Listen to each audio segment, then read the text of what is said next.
Hola jóvenes, vamos a dar inicio a una nueva clase. Esta vez el tema que vamos a revisar es el de las relaciones fronterizas en la zona del Biobío. Estamos con el profesor José Felipe Vega, con quien revisaremos las relaciones desarrolladas en la frontera hispano-mapuche durante el siglo XVIII. Esto también como continuación de lo que habíamos revisado en el video anterior, que eran las características propias de la Guerra de Arauco en sus primeras etapas. Bien, para comenzar, indicar que el siglo XVIII implica un cambio en las relaciones hispano-mapuches. Nosotros habíamos mencionado que el siglo XVI, siglo XVII, habíamos tenido las etapas de guerra prolongada, guerra ofensiva y guerra defensiva. Sin embargo, en el siglo XVIII vamos a encontrar cambios respecto a esta relación. Sí, lo que son las instancias de violencia, los periodos en donde el conflicto es directo, en términos armados, entre lo que son los españoles y los mapuches, van a ser cada vez más esporádicos. Van a haber alzamientos en el siglo XVIII, van a haber alzamientos en el siglo XVIII, algunos bastante importantes. Pero la tónica, la constante, no va a ser la violencia, sino que va a haber más bien presencia de otro tipo de vínculo entre ambos mundos que separa el río Biobío. Exacto. Esos vínculos a los que estamos haciendo referencia, en el fondo lo que Villalobos señalaba en su interpretación como actividades de compenetración cultural, en la cual vamos a tener, por ejemplo, intercambios culturales, la instancia de los parlamentos, fiestas, celebraciones religiosas y múltiples maneras de convivencia de características más pacíficas, que finalmente se van a transformar en espacios de convivencia que van a permitir ir creando un contacto cultural entre estos dos pueblos. O sea, se da un juego entre lo que tiene que ver con el reforzamiento de ambas identidades, lo hispano-criollo, lo mapuche, pero también va surgiendo como una tercera vertiente, que tiene que ver justamente con una identidad mestiza. Exacto. Y eso es lo interesante de esta época del siglo XVIII, porque desde la perspectiva de la construcción de Chile, de la construcción de la identidad chilena, va a tener una especial importancia la actividad que se desarrolla en la frontera. Entonces, lo importante es entender que se transita desde una época de conflicto armado, de enfrentamiento bélico y también de énfasis en la evangelización y la dominación efectiva, a una etapa de más bien relaciones de características pacíficas. Y aquí vamos a tener tres tipos de relaciones, o lo podemos organizar en tres tipos de relaciones. Por ejemplo, la actividad comercial, el sistema de parlamento y el intercambio cultural. Claro, aquí yo también lo puedo ver como en las tres dimensiones, lo político, lo económico y también lo que tiene que ver con lo cultural. En esas tres dimensiones se da esta compenetración. Y eso va a repercutir finalmente es que la zona de la frontera del Biobío sea un punto de eclosión cultural o de génesis de la identidad mestiza chilena. Una actividad que se desarrollaba en la frontera va a ser la actividad comercial. Claramente la convivencia entre estos dos pueblos implicó que requirieran o necesitasen de elementos que el otro poseía para la sobrevivencia. Claro, esto como que se da en el día a día, en lo que es la cotidianidad y el más puro pragmatismo, en términos de lo que son las necesidades de cada una de las sociedades y que ven en el otro lo que es la cobertura de aquella necesidad. Y en ese caso, por ejemplo, podemos distinguir las necesidades de los españoles y los criollos durante este siglo XVIII, que por ejemplo van a tener que ver con vestimenta y utensilios propios para enfrentar el clima y enfrentar las características geográficas de la zona de la Araucanía.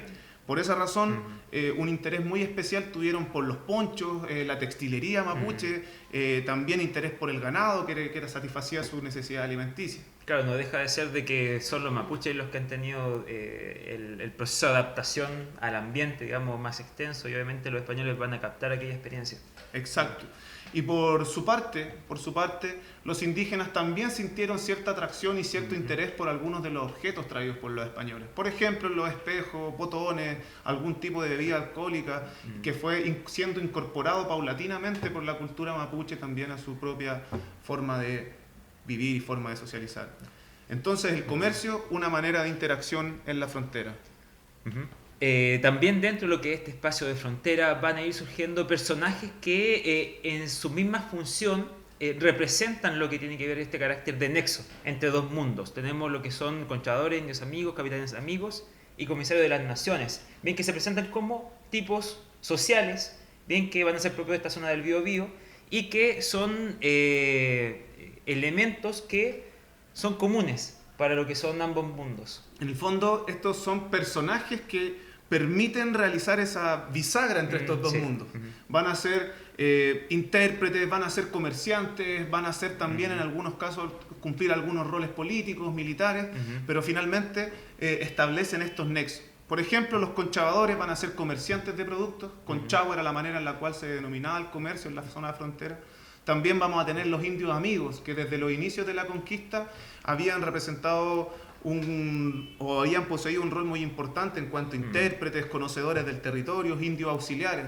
También se les conocía como yanaconas en la zona más del norte. Claro, o también en algunas fuentes también se denominan indios amigos a lo que son aquellas comunidades que ya han tenido un largo periodo, digamos, de pacificación, en donde el español ya reconoce de que no existe un estado de guerra. Exacto, en el fondo son estos indios, estos pueblos que ya han abandonado su barbarie y que han sido incorporados a la civilización cristiana occidental. Claro, y justamente en ese ámbito lo que tiene que ver con la incorporación del mundo indígena dentro de lo que es el control del aparato colonial español, tienen que ver los capitanes de amigos y los comisarios de las naciones. Bien, los capitanes de amigos tienen que ver con aquellas autoridades que estaban vinculadas directamente con lo que tenía que ver con los mapuches. Y los comisarios de las naciones que mantenían esta lógica como de embajada. Sí, es mantener el contacto entre los líderes y sí, cumple la lógica de tener interlocutores válidos entre ambos bandos. Lo importante es ver en esas dos instituciones, comisarios de naciones, capitanes de amigos, que ya existe lo que conversábamos en la clase anterior, ese reconocimiento de una autonomía del pueblo mapuche y el reconocimiento de los mapuches como interlocutores y ya no como bárbaros, enemigos. Incapaces de establecer una negociación. Y además ya la dinastía borbónica del siglo XVIII, lo que era la corona española en esta época, lo que buscaba era establecer políticas que limitaran la posibilidad de que enemigos europeos, holandeses, ingleses, franceses, pudieran quizá interactuar con aquellos enemigos de ultramar de España, entre ellos los mapuches, bien, y que podían generar algún tipo de daño a lo que tenía que ver con lo que es la dominación colonial de América. Y por ello se establece esta lógica de mejor establecer vínculos, bien, embajadas, diplomacia entre lo que son estas agrupaciones indígenas que vivían en cierta autonomía y con ello evitar cualquier tipo de alianza con alguna potencia europea enemiga. En el fondo es también una estrategia de dominación y una estrategia de control. El tema es que ya no se opta por la estrategia bélica o estrategia evangelizadora, sino que una estrategia de interlocutores válidos y de cooptación. Bien, la otra fórmula de relación fronteriza o el otro elemento de relación fronteriza que queremos destacar es el sistema de parlamento.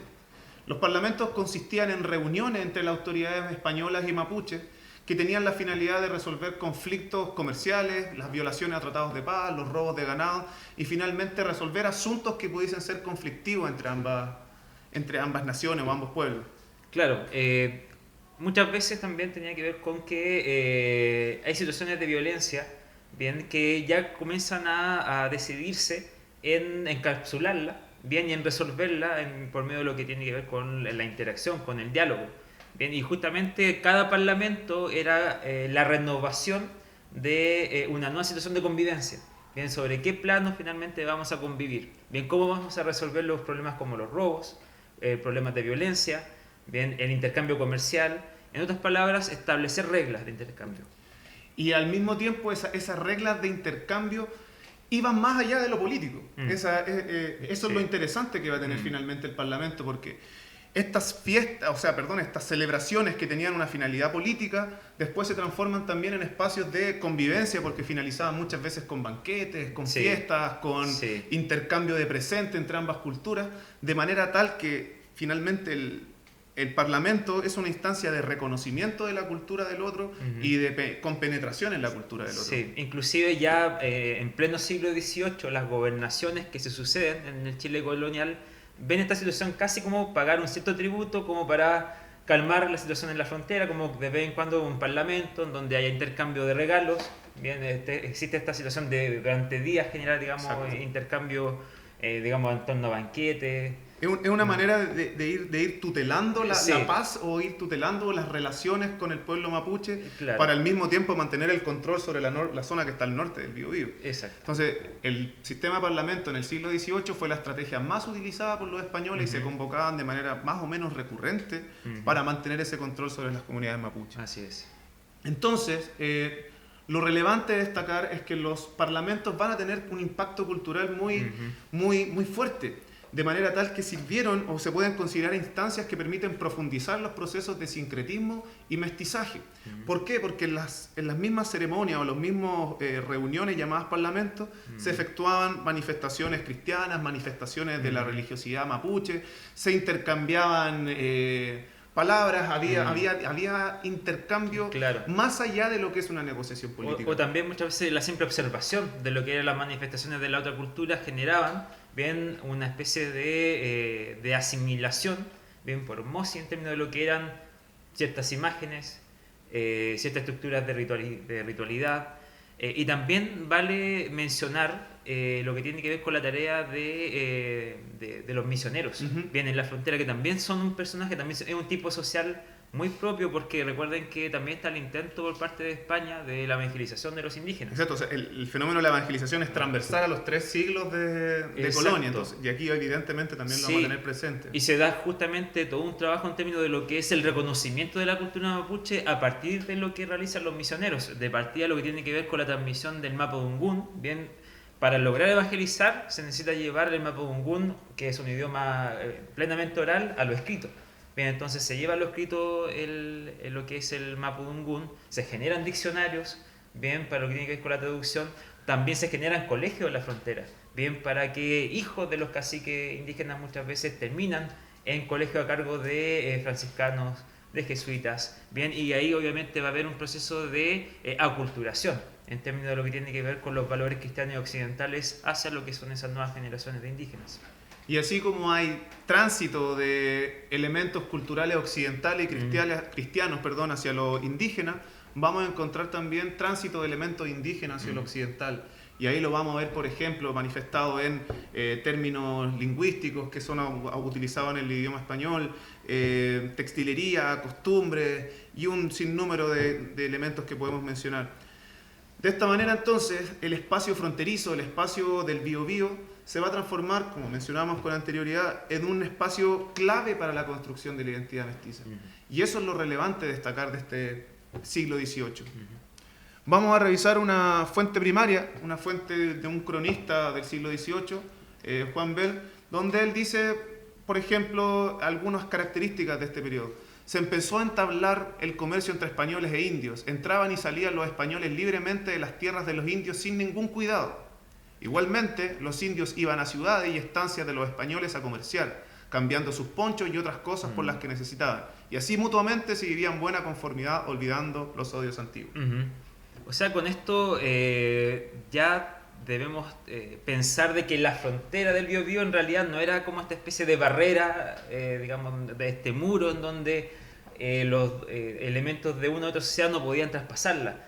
Es más bien una frontera porosa, en donde existe más que nada la realidad, más que de división, más de un nexo. Es una frontera permeable, como decíamos también al inicio, donde se produce compenetración cultural. ¿Bien? Sí. Para finalizar, vamos a realizar una pregunta de ejercitación, una pregunta que nos ayudará también a sintetizar los contenidos vistos en esta clase. Como podemos apreciar, es una pregunta que tiene un estímulo basado en una tabla estadística. Y cuando nosotros nos enfrentamos a este tipo de preguntas, siempre va a ser clave fijarnos en el título de la fuente. Sí, como también en lo que es la información del eje vertical y del eje horizontal. En este caso, principales parlamentos hispano-mapuches. Aquí vamos a tener años que transcurre desde el siglo XVII hasta inicios del siglo XIX, con siglo XVII, pasando XVIII, XIX, y vamos a tener parlamentos, los títulos de los parlamentos, los lugares en los que se desarrollaron y quiénes participaron. Sí. La pregunta señala, en el contexto de las relaciones hispano-mapuches durante el periodo colonial y del análisis del cuadro citado, ¿es correcto concluir que las autoridades hispanas del Reino de Chile? A ver, la alternativa dicen debían convocar frecuentemente a los mapuches para alcanzar acuerdos con ellos. Bien, la alternativa B rechazan la opción diplomática en sus relaciones con los indígenas de la Araucanía. C, controlar la participación de Lonco y Mocetón definiendo quiénes podían asistir. D, celebrar los encuentros con los mapuches en localidades cercanas a la capital.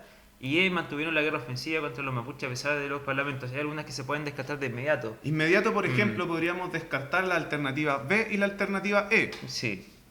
La alternativa B la descartamos inmediatamente porque dice rechazo a la opción diplomática. Y un parlamento era eminentemente una instancia diplomática. Entendamos diplomática como instancia para establecer acuerdos. Ujú. La alternativa E la rechazamos porque señala el énfasis en la guerra ofensiva. Ujú. Y como vimos, el sistema de parlamento está enfocado ya a un acuerdo y la instancia más bien pacífica. Exacto. Nos queda alternativa A, C y D.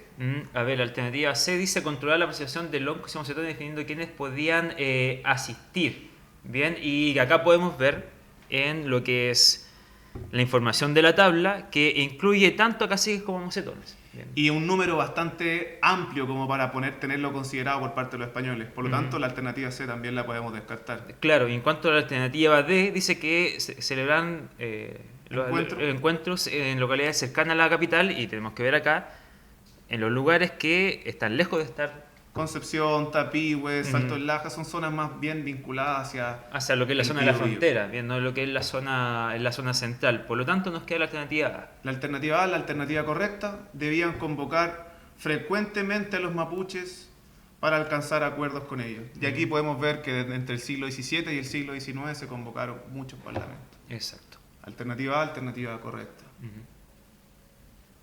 Bien, con eso estamos finalizando esta clase. Esperamos que haya sido de utilidad. Nos veremos en una próxima oportunidad con el profesor Felipe Vega. Que estén muy bien.